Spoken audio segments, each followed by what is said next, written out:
Amém, irmãos? Amém. Estenda suas mãos para cá e repita comigo assim a seguinte frase: Bendito é aquele que vem em nome do Senhor Jesus. Dê uma salva de palmas a Jesus.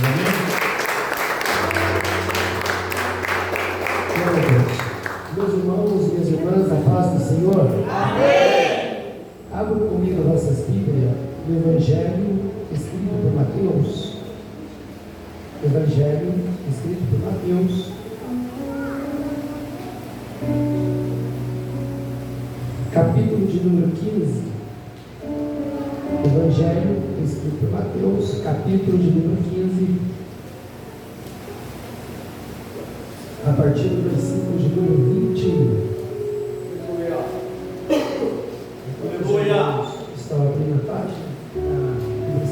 Quero externar a Deus a minha gratidão por poder estar com os irmãos a primeira vez, pastor Charles, pelo convite, pela oportunidade que a nós é dado para fazermos uso da Santa Palavra de Deus no culto que nós temos e conhecer mais uma parte do grande rebanho do Senhor, que breve estaremos todos juntos para sempre com Ele. Glória! Capítulo 15, por gentileza, versículo 21, escrito está: E partindo Jesus dali foi para as regiões de Tiro e Sidom. Eis que uma mulher cananeia, vindo daquelas regiões, gritou para ele, dizendo: Tenha misericórdia, ó Senhor, filho de Davi. Minha filha está severamente atormentada por um demônio. Mas ele não lhe respondeu palavra. E vindo a ele os seus discípulos, pediram-lhe, dizendo: Senhor, manda a embora, porque está gritando atrás de nós. Mas ele respondendo disse: Eu não fui enviado senão as ovelhas perdidas da casa de Israel. Então veio ela e adorando disse: Senhor, socorre-me. Porém respondeu: Não é bom tomar o pão dos filhos e lançá-los ao cachorrinho? Ela disse: Verdade. Mas ainda assim, os cães comem-os das migalhas que caem da mesa dos seus senhores. Então respondendo Jesus disse: Ó mulher, grande é tua fé, seja isso assim como tu deseja. E sua filha ficou sã naquela mesma hora. Amém? Amém? Amém. Podeis tomar o vosso assento. Meus irmãos e irmãs em Cristo Jesus, esse texto, ele é um texto muito conhecido pela maioria dos amigos das Sagradas Escrituras. Ele trata de mais um enredo, uma narrativa de mais uma maravilha que o Senhor Jesus operou. Eu sempre digo que os evangelhos, na sua formação e apresentação, ele é muito fácil de compreensão na grande maioria, porque ele está trazendo o ato de Jesus.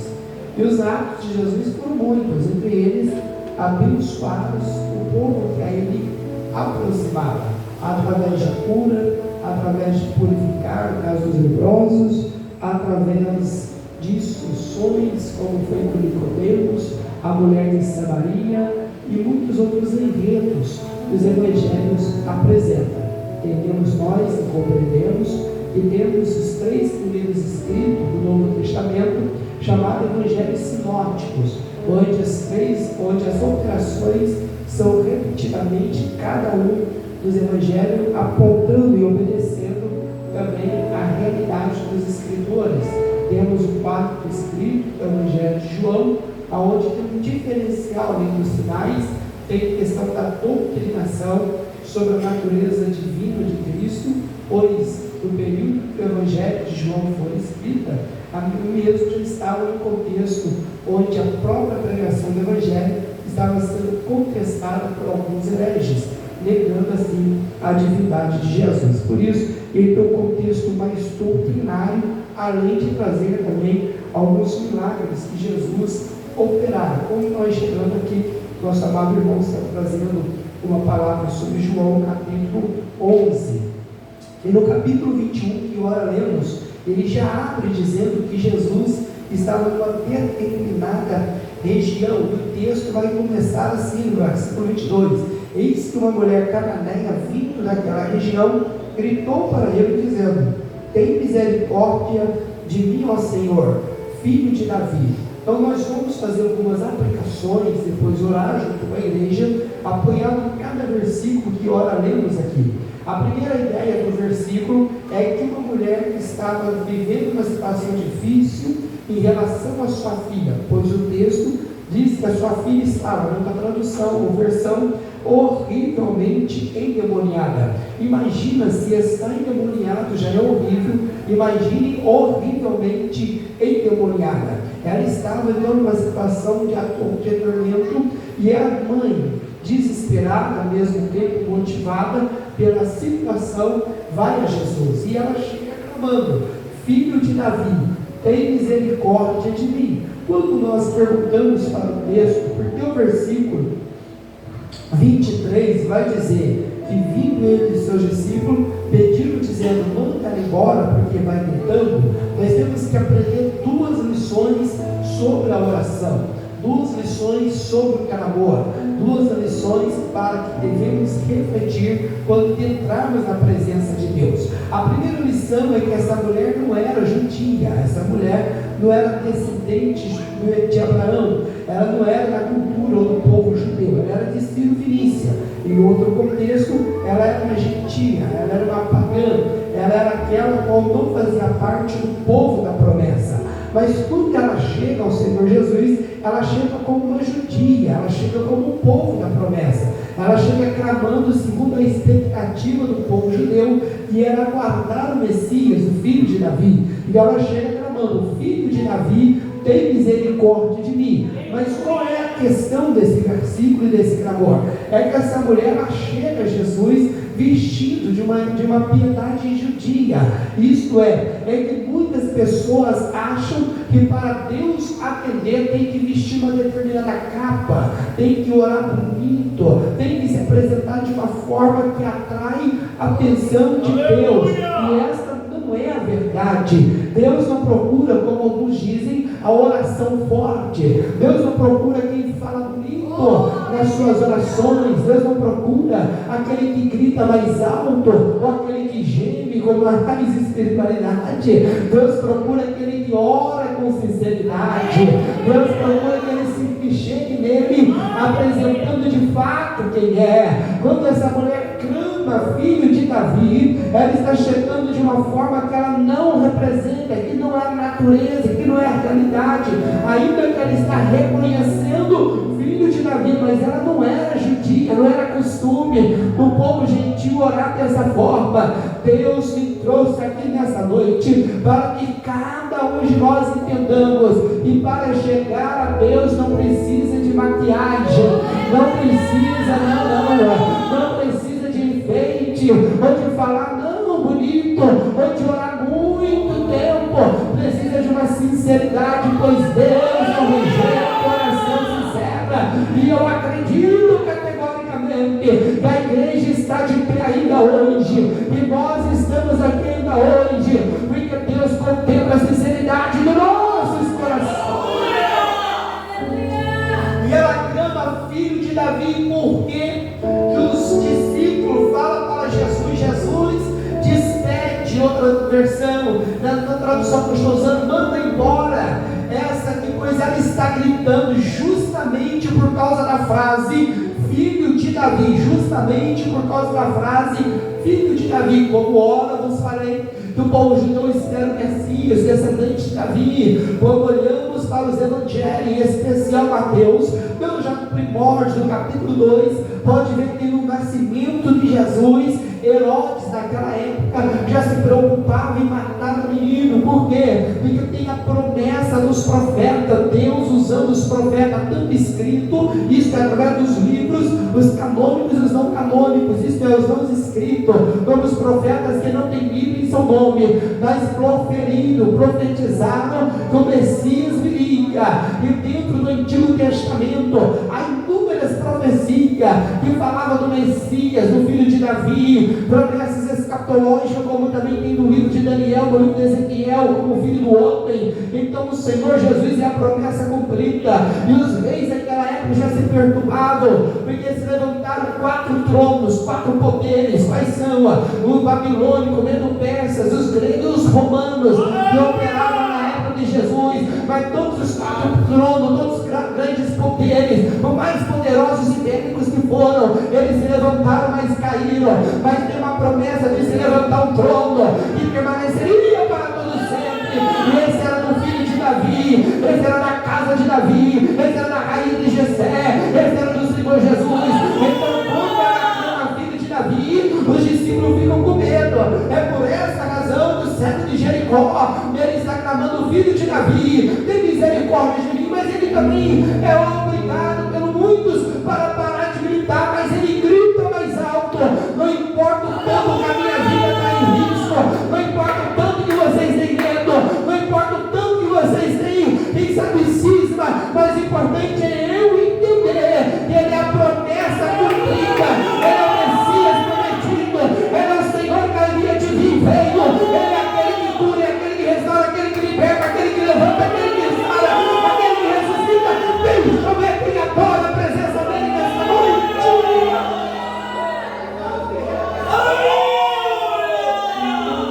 Então os discípulos estão com medo, porque ela está contramando. E naquela época, por causa da expectativa do filho de Davi, existia um movimento chamado banditismo. Para os romanos e para a elite do judaísmo, muitos se levantavam dizendo: o seu Messias. Pode ver em Atos dos Apóstolos capítulo 5, pode ver que quando Jesus disse em João capítulo 10: todos que vieram antes de mim são ladrões e salteadores. Esse ladrão é de João 10, versículo 10, que vem roubar, matar e destruir. Não é o diabo. No texto apresenta ali aqueles que vieram antes de Jesus, batiam no peito e dizia: eu sou Messias e eu sou Jesus. Então eles vinham, mas quando vinha perseguição, ou quando eles eram mortos, todos os seus seguidores afastaram, sumia, dispersava. E Jesus está dizendo: eu sou o bom pastor e dou a vida pelas minhas ovelhas. Então entenda que já na época de Jesus, muitos se apresentavam como Messias, como Salvador, como aquele que havia de vir, mas era um falso, até que o filho de Davi chegou e foi reconhecido. E essa mulher não perdeu tempo, porque mesmo que as religiões da época, as 5 etnias no grupo do judaísmo, os fariseus, os saduceus, herodianos e os demais, nenhum tinha autoridade para libertar aquela mulher. Sabe por quê? Porque cura e libertação não vem do nome da religião, cura e libertação não vem pela credencial do obreiro, cura e libertação não vem pelo tempo de casa da igreja, cura e libertação manda ter, é ele que cura, é ele que liberta, é ele que restaura, é ele que faz, é ele que opera. Deixa eu ver quem pega essa palavra. E ele está na casa nesta noite, e se ele está na casa tem cura, se ele está na casa da milagre, se ele está na casa tem provisão. Nesta noite ninguém vai sair daqui do jeito que entrou. Pode ter chegado doente, mas vai sair curado. Pode chegar cansado, mas vai sair fortalecido. Pode chegar triste, mas vai sair alegre, porque Jesus, o filho de Davi, está na casa.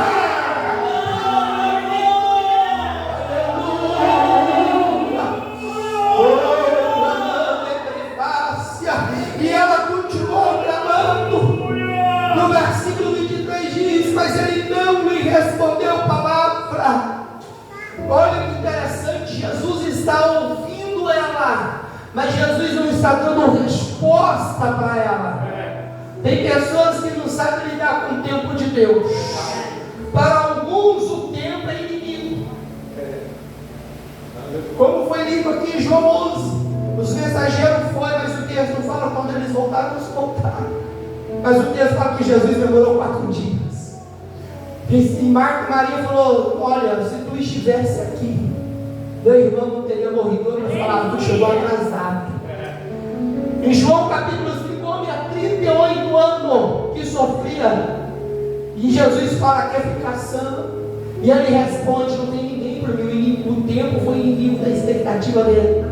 O tempo afetou a fé dele, já não via mais esperança, ele já não tinha mais convicção de cura. E Jesus fala assim: quer ficar curado? Quando o tempo, irmão, se torna nosso inimigo, nós começamos a desacreditar no milagre, nós começamos a olhar por aquilo que nos assola, pelos problemas familiares. Por exemplo, um pai e uma mãe, quando vê um filho nas drogas, e o tempo vai passando e parece que ele vai se afundando mais, ou ela vai se afundando mais. Quando a esposa vê o filho, o marido no alcoolismo, e parece que vai se afundando mais, o tempo vai passando. Quando o médico dá aquela notícia ruim sobre a enfermidade, o tempo vai passando, não vem a cura, e parece que vai agravando mais, e o tempo vai desgastando-nos emocionalmente, vai desgastando a nossa fé, e nós até conformamos com aquele mal. Mas o Senhor não nos trouxe aqui à toa. Ele está dizendo que o tempo pode ser desgastante para mim e para você.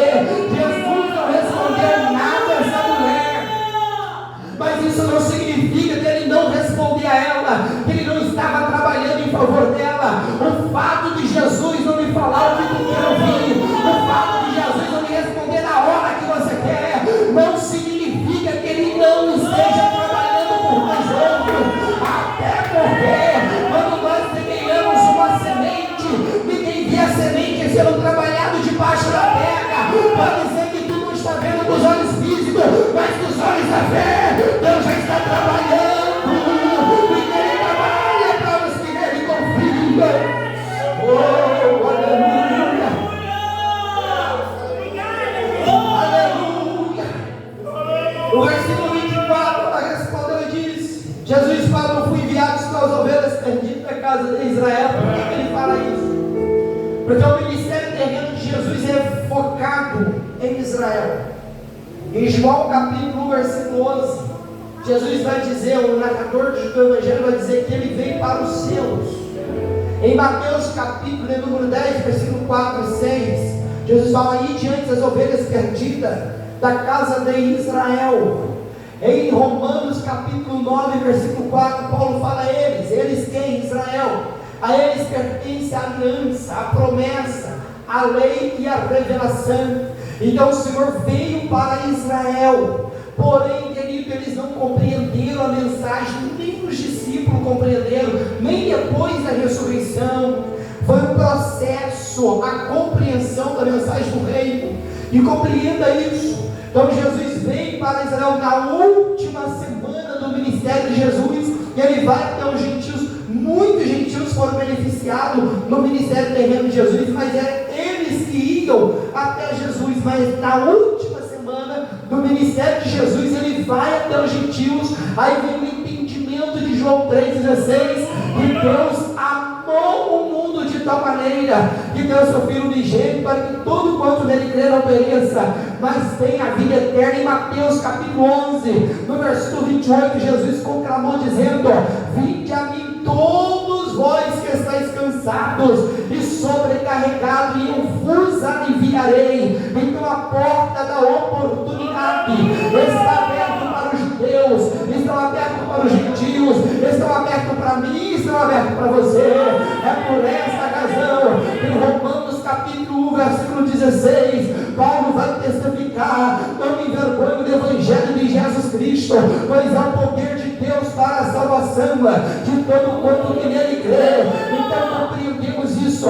Jesus veio para todos, Jesus trabalha em favor de todos, mas ele disse: eu não fui enviado senão as ovelhas perdidas da casa de Israel. Aí Jesus, no versículo 25, Jesus vai dizer desta forma: então veio ela e adorou. Isso é maravilhoso. Primeiro, o Senhor não está respondendo ela. Segundo, o Senhor vira para os seus discípulos. Eu acredito que ela escuta e fala: eu não posso, o negócio não é com ela. Eu vim para Israel, não foi para a Cirofenícia, não foi para a mulher cananeia, eu vim para os judeus. Qualquer um entre nós aqui, nós por muito menos, nós abandonaria Jesus, nós falaríamos: não vou mais na igreja, Jesus não me ouve, Jesus não me responde. E quando abre a boca diz que a bênção não é para mim, aí ela vai ensinar qual é o caminho que eu devo trilhar para buscar o milagre. Sim, ela vai ensinar nós outros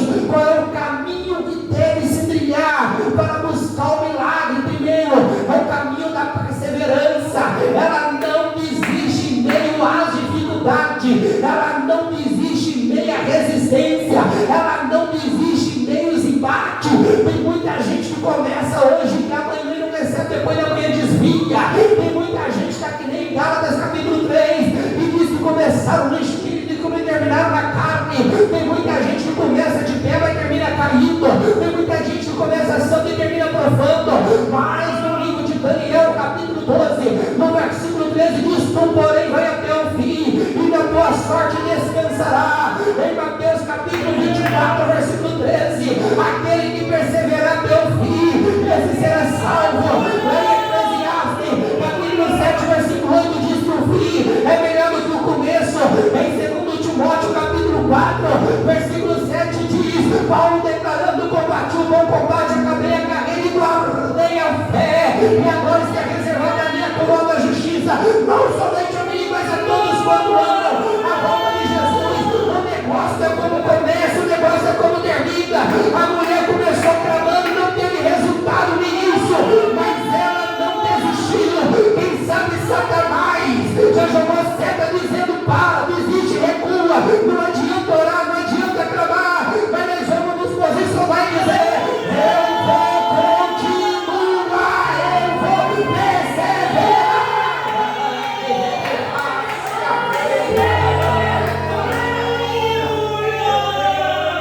Aleluia!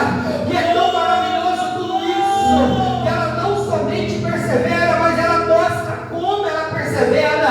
O texto diz que ela vindo, ela adorou. Isso é lindo, meus queridos e amados irmãos e irmãs em Cristo Jesus. Qual era o momento que ela adorou? No momento que Jesus não respondeu a ela. Qual é o momento que ela adorou? No momento que ela ouviu uma palavra que não era agradável ao coração dela. Qual era o momento que ela adorou? Enquanto a filha dela ainda estava horrivelmente endemoniada. Ela não esperou a menina ser liberta para adorar. Ela não esperou o negócio acontecer do jeito que ela queria. Ai, ai, ai, ai, ai. Você não falar, não é o venerando pregando. Porque tem muita gente que é assim, irmão. Só canta quando as coisas estão dando certo. Só dá glória quando as coisas estão dando certo. Só faz a obra de Deus quando as coisas estão dando certo. Mas vai mudar tudo. A menina curada, liberta, as coisas estão dando certo, andando. Jesus vai achar verdadeiros adoradores. Verdadeiros adoradores. Deixa eu ver se tem adoradores aqui. Aleluia. Aleluia. O texto é muito lindo. A Bíblia testifica em Atos dos Apóstolos, no capítulo 16, a partir do versículo 25, e próximo da meia-noite, Paulo e Silas começaram a orar e louvar ao Senhor. Olha que interessante, eles não estão louvando ao Senhor em circunstância favorável, eles não estão adorando em circunstância favorável, eles estão adorando ao Senhor, eles estão orando e louvando, depois de ser açoitado, depois de ser humilhados, de serem aprisionados, de serem amarrados. Eles estão em situações desfavoráveis, mas mesmo assim eles estão adorando a Deus. Não espera a sua conta bancária ficar recheada de dinheiro para adorar. Não espere a saúde e tudo bem para adorar. Não espere as coisas também em casa para adorar. Adore do jeito que você está, adore do jeito que você veio, porque eu não adoro a Deus porque Ele pode me dar. Eu não adoro por aquilo que Ele faz, eu adoro por quem Ele é. Deixa eu ver se tem adorador.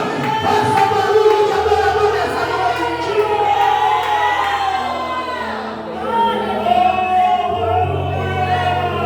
E ela adora ao Senhor. E ela adora ao Senhor. E o versículo de número 26 diz assim: ele, porém, respondendo, disse: não é bom pegar o pão dos filhos, fale comigo, pão dos filhos, e lançá-los aos cachorrinhos. Aí é reportar o que está nos versículos anteriores. Não fui enviado senão as ovelhas perdidas da casa de Israel. É uma linguagem gramaticais. A Bíblia diferencia de todos os livros do mundo, em todos os aspectos, em harmonia, linguagem, todos os aspectos. E aqui vão usar algumas metáforas simples. Vai dizer, este é o pão dos filhos. Qual é o pão dos filhos? Aí é o contexto da resposta. O que ela foi buscar? A libertação. O que ela foi buscar? Uma situação favorável para a cura e a libertação da sua filha. Então o que Jesus responde a ela? Que a bênção é pão dos filhos. Eu não posso tirar o que você veio buscar para a tua filha dos filhos, porque é dos filhos. Israel é tratado como filhos de Deus. Mas eu tenho uma notícia muito boa para nós outros aqui. Em João capítulo 1, versículo 11, quando fala que ele veio para os seus, no versículo 12 fala, porém tudo quanto o receber, deu-lhe o poder de ser feito filhos de Deus. Todos quanto creem no seu nome. Se a bênção é pão dos filhos, se a cura, o milagre que aquela mulher foi buscar é pão dos filhos, e se aqui tiver pelo menos mais um, porque não está aqui, já mais um filho de Deus, dá um sinal que a bênção é pão dos filhos. E ser filho de Deus, em João capítulo 1, versículo 3, não é pela vontade do homem da carne, mas pela vontade de Deus. Por isso que Romanos capítulo 8, versículo 16 diz que somos filhos de Deus, somos guiados pelo Espírito de Deus. Versículo 17, somos filhos de Deus, somos herdeiros de Deus, e como herdeiro de Cristo. Isso é maravilhoso, ser filho de Deus é ser participante da bênção do Pai. Tem hora que eu fico observando alguns irmãos, algumas irmãs, e querido, que não entendeu a natureza de ser filhos e filhas de Deus. Por exemplo, na parábola do filho pródigo, quando aquele moço volta, o pai manda preparar o banquete, preparar a festa. O texto vai dizer que o outro moço que estava no campo, quando ele volta, ele não quer entrar, ele faz biquinho, fica com ciúme, com inveja. Pega aí que já vai mais uma. Tem muito crente que tem inveja da bênção do outro, tem ciúme da bênção do outro. Não precisa disso, o pai dele é seu pai. O que Deus tem para ele, para você, é para você. Não precisa. Tem muita gente que não se alegra com a vitória do outro, tem muita gente que não festeja com o sucesso do outro, mas a tua é diferente. Mas a tua alegria é minha alegria, a tua alegria é sua alegria, a nossa alegria é para a glória de Deus. Levante a tua mão comigo e dê um brado de glória.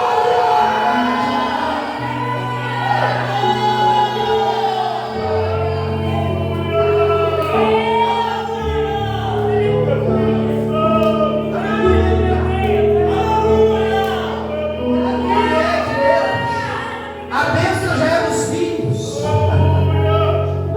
A bênção já é dos filhos. E bênção essa que era destinada a Israel. Como ora você tem Romanos capítulo 9, no versículo 14. Mas quando voltamos para Gênesis capítulo 12, versículo 2 e 3, tem 7 promessas de bênção que Deus faz para Abraão. Quando olhamos então a bênção sobre Abraão e vimos na Bíblia a constituição da nação de Israel, nós vamos ver a bênção sobre Israel. Mas quando vamos para o Novo Testamento, Paulo vai dizer em Efésios capítulo 2, a partir do versículo 11, que a parede da separação foi quebrada, e agora não há diferença entre judeus e gentios, porque em Cristo vamos formar um só. Em Gálatas capítulo 3, no versículo 26, diz que somos filhos da promessa como Isaac. A Bíblia diz em Gálatas 4, 28, que nós temos a promessa de Abraão. Então entenda isso, a bênção estava restrita aos filhos de Abraão, mas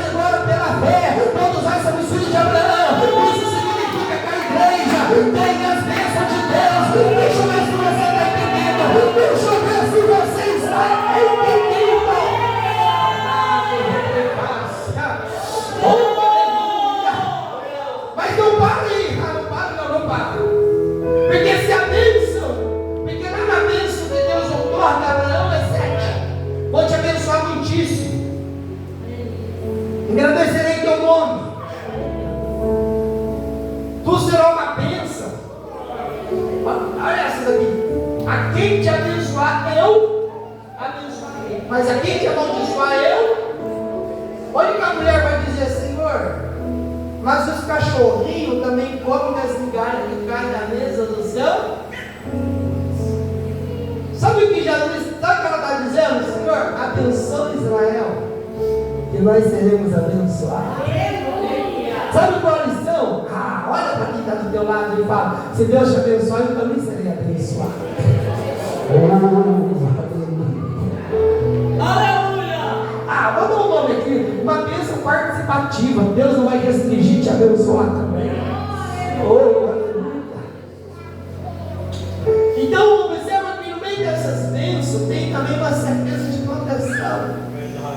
Vocês são tão amados e aquele aqui abençoar vocês não vão abençoar, mas quem amaldiçoar não briga com Deus.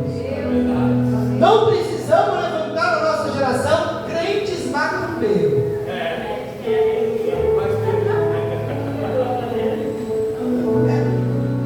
Crente gosta de maldizer o outro. Não. Tiago 3 vai falar assim: que da mesma fonte pode jogar duas águas. O que Tiago está falando? Eu não posso bendizer a Deus com a minha boca, com a minha língua, e a mesma que eu bendigo a Deus maldizer meu irmão. Glória a Deus. O pastor vai falar: nossa, é esse mesmo que me indicaram? Quem indicou já conhece. Porque essa palavra não nos mudar, não nos moldar, não nos instruir, nos ensinar, nada ensina, nada muda, nada ensina. Então observa que Balaque assalariou Balaão para amaldiçoar o povo de Deus. Vai ter outra lição. Tem crente que tem medo de macumba. Tem crente que passa perto de encruzilhadas, pensa que é crente, faz até os macumba.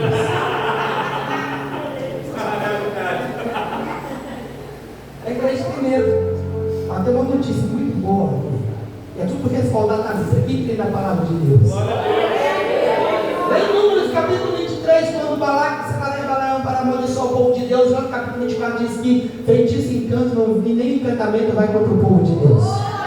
Quando chega no capítulo 13, versículo 2, o livro de Neemias, quando narra o estado lá da maldição, diz que Deus converteu a maldição em bênção. Então não importa o tanto queira dar mandíbula, colocar teu nome na macumba, na boca do sapo, desejar o mal para a tua vida. Se tu é filho de Deus, está debaixo da bênção de Deus, até a maldição Deus converte em bênção. Salmo 91, versículo 10 diz que mal nenhum te sucederá e praga nenhuma chegará na tua tenda.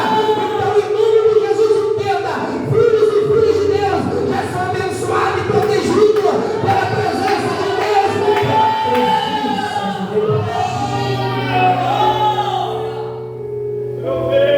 No versículo 28 diz: então respondendo Jesus, quando ela entendeu que abençoar Israel, ela também seria abençoada. Quando ela entendeu isso, Jesus olhou para ela, porque ela poderia ter desistido. Não desista.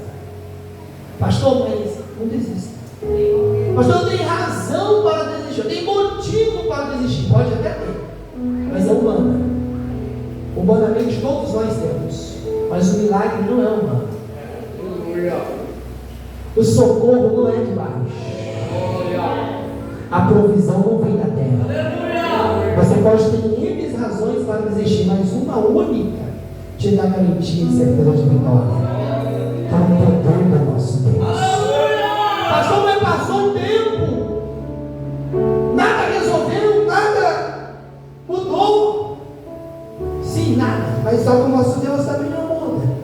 Porque lá no livro de Isaías 43, versículo 3 está escrito: antes que houvesse dia eu sou, e não há ninguém que possa escapar de minhas mãos, operando em alguém impedirá. Em Jó 42, versículo 2 diz o patriarca: pense que Senhor que tudo pode, e nenhum dos seus planos pode ser frustrado. Está escrito em Lucas 1,37: pois para Deus não é impossível. Está escrito em 2 Timóteo capítulo 2, versículo 13: se formos infiéis, ele permanece fiel e não pode negar a si mesmo. Está escrito em Hebreus capítulo 10, versículo 23: mantemos viva a confiança da esperança, pois fiel é quem fez promessa. Está escrito em Salmo 62, versículo 11: precisamos resolver que o poder pertence a Deus. Temos motivos humanos para desistir, mas temos motivos espirituais, bíblicos, para permanecer. Aquela mulher chegou da forma que chegou, no estado que chegou, nas condições que chegou, mas quando ela sai ouvindo a palavra de Jesus dizendo: ó mulher, grande é a tua fé, seja-se contigo, e a filha dela foi liberta. Então saia desta noite com a resposta na tua vida, saia desta noite com a bênção na tua casa, saia desta noite certa, minha irmã, independente do tempo, independente da natureza dos problemas, independente da gravidade do problema, o Deus que nós estamos adorando, o Deus que nós estamos servindo, o Deus, o dono desta igreja, Ele tem todo o poder nos céus e na terra, Ele pode mudar a situação. Então receba nesta noite, deixa eu ver quem recebe aí.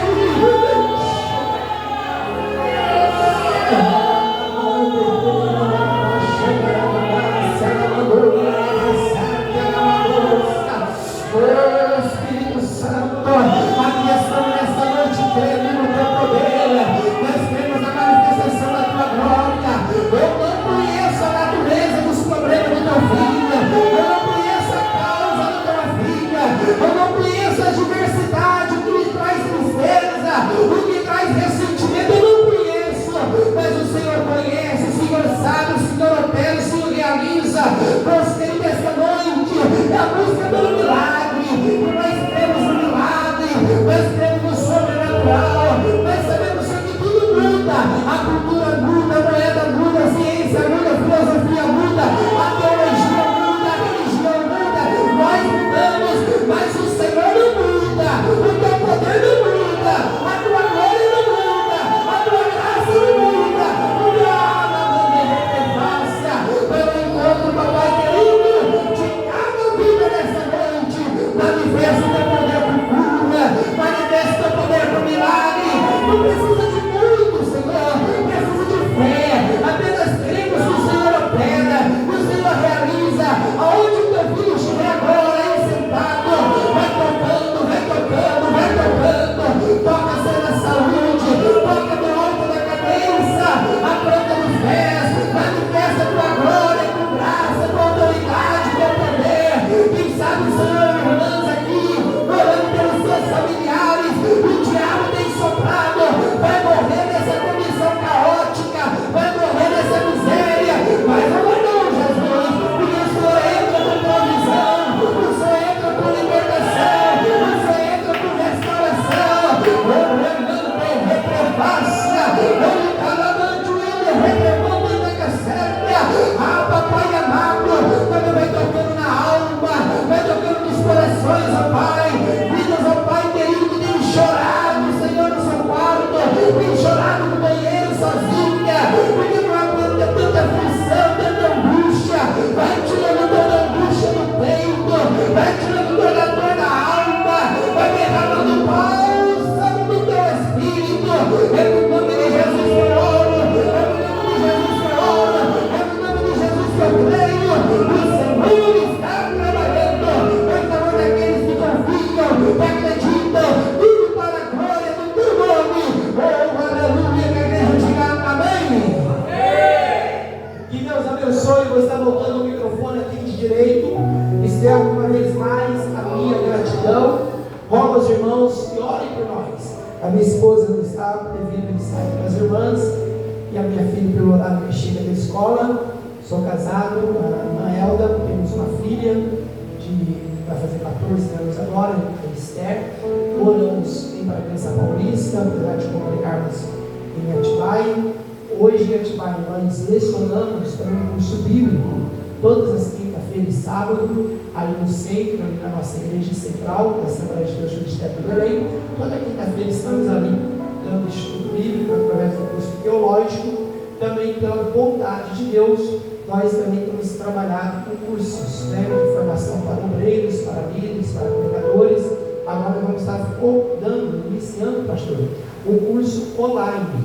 Vamos iniciar um curso online, 4 aulas online para pregadores, expoentes, já pregam ou têm desejo de pregar a palavra de Deus. E os irmãos olham pelo nosso ministério. Faz 26 anos que nós estamos servindo a Jesus. Converti na cidade Aparecida do Norte, quando eu saí do sul de Minas, Varginha, para a cidade Aparecida, onde eu me preparava para ser padre, para o sacerdócio, e o Senhor Jesus me chamou no ano de 99, e estamos hoje servindo ao Senhor Jesus, servindo Jesus dos Cânticos. Outra hora a gente dá o nosso testemunho, lá na Católica, mas pregava e evangelizava os crentes, para eles converter para o catolicismo romano, né? Jesus me pegou, como está em João 8,32, para dizer a verdade vos libertará.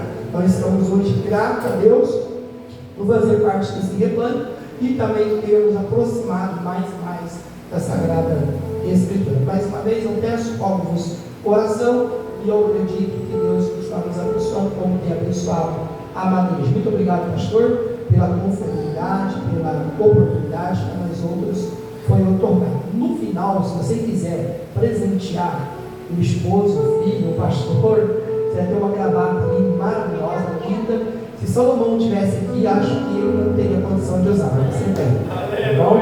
E os irmãos que ali acham elegante, tem uma gravata para ornar aquilo que já é belo. Tá bom? Então os irmãos passam ali de pico para gravata. Tem uns livros ali que nós ministramos aula dele. Nós estamos ali conhecendo os livros da Bíblia. Tem ali também. Certo? Quero conhecer a doutrina de Cristo. Tem ali também. Os irmãos podem passar ali e adquirir os nossos materiais e nós estamos semeando também nas nossas vidas. Amém, queridos? Eu não vivo disso, eu vivo para isso. Amém? Diferente. Eu não vivo de vendas, eu vivo para o reino de Deus. Então os irmãos semeando vai dar condição de eu viver para isso, não disso. Que Deus abençoe.